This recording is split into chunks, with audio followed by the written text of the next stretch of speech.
Okay, so what I have here is a pond fountain that I decided to build because I wanted one, and after doing some research, I figured out that it's cost thousands of dollars to get these things, from a dealer.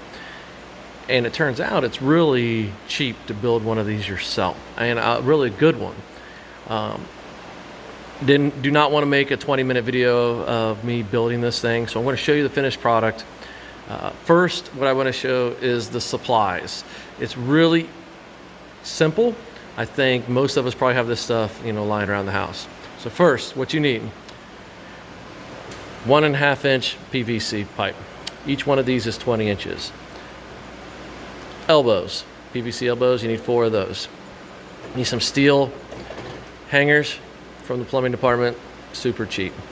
5-gallon bucket with a lid. Don't have to have the lid. You don't even really need the bucket.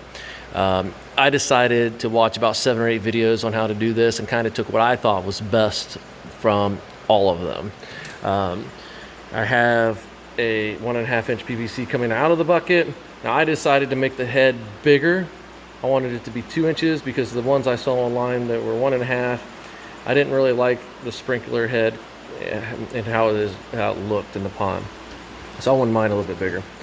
Inside, you have a 1/2 horsepower sump pump that I picked up on Amazon for 90 bucks. Now, really, that's all you need. Now, if you want, which I'm doing, is I'm going to drop mine in the middle of the pond. It's pretty deep, and I put a chain at the bottom with a hook. I'm going to drop an anchor, leave a couple extra feet of chain. That way, when the water level changes, the chain will just lower and rise and keep my fountain where I want it to be. Okay, so like I said, you don't need the bucket and all that other stuff. A couple of them, they literally just built this floating platform and attached it to the sump pump directly. Probably good enough. I just wanted mine, to look a little bit nicer in the pond. You could get really good. I mean, if you wanted, you could even take some filter material. You could move this fencing that I put around the outside. You could move it to the inside and almost make your own little filter. I thought about doing that and then changed my mind. So I even bought some. So if you want to do that, you want to buy this stuff here from Lowe's. Okay. Now, so what I did first is I made my platform simple. Just glue this stuff together. Okay. Made a couple holes on the top of the bucket to tie from the corners in. Then I went here in the middle all the way under. And I strapped it to the bottom. It is rock solid. Nothing moving except the lid, which I don't have attached yet. Now, drilled a hole for the cord from the sump pump. You open it up, see my sump pump. I drilled 3/4 inch holes at 2-inch intervals all the way up. Then I went 3 inches sideways, got it completely around, kind of made my own little filter. I did, look at the bottom of the sump pump, you see a bolt. I did drill a hole in the sump pump base and attached it to the bucket so it stays right there in the middle and it's nice and solid. Okay, so simple. Drill holes in your bucket, mount the sump pump to the bucket. I put a hole in the lid, put holes in the side of it here in a minute. I'll zip tie the bucket lid down. It'll be really solid. You can see it is not moving at all. Now, the sprinkler heads are a little bit tricky. I went with a 2-inch. A lot of guys, they just keep that straight, even going up, make it a 1.5-inch sprinkler head. That's fine. And if you look here, with the design of sprinkler head, if you follow that up, straight up, you'll see I put a hole. Then here, straight up, I put a hole. Now, when I drilled these holes, I did not come straight down. I went at an angle. That's important to make it look a lot nicer. The water comes out the side. Okay, so I put one at every single one of those edges around the side.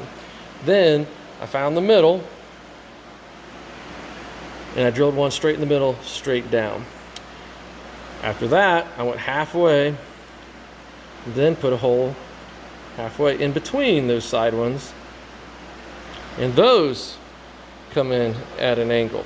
So what happens is we have all these different lines coming out, and they're all coming out at an angle except for that one at the top. It looks really nice. I already tested it out. You see, look in there, I already have water in the bucket. I want to make sure it worked before I put it out in the middle of the pond. So let's not overthink it. You build a base, you attach your bucket, put holes in your bucket, attach your sump pump, build your sprinkler head. Done. Super simple. Here in a bit, I will go out and put it in the middle of the pond so you can see it. I am going to get me an extra heavy duty cable to use running from it. I already have trenched a line out to the pond to put a GFCI outlet to make this thing waterproof and completely safe. So super simple project that you could do in one day. Take $2,000 investment and put it into 200 bucks. Now, even if your sump pump goes out, it's going to last a while. It's not hard to just pull that sump pump out of there and drop another one in a couple of years. I'm also going to buy a timer for my outlet out by the pond so I can put this thing on a timer and it works when I want it to work. That way it's not running 24 hours a day. So once I have that, I'll put it out in the pond and show you kind of the final looks of it. All right, hopefully that helps you out. It makes life much easier for you.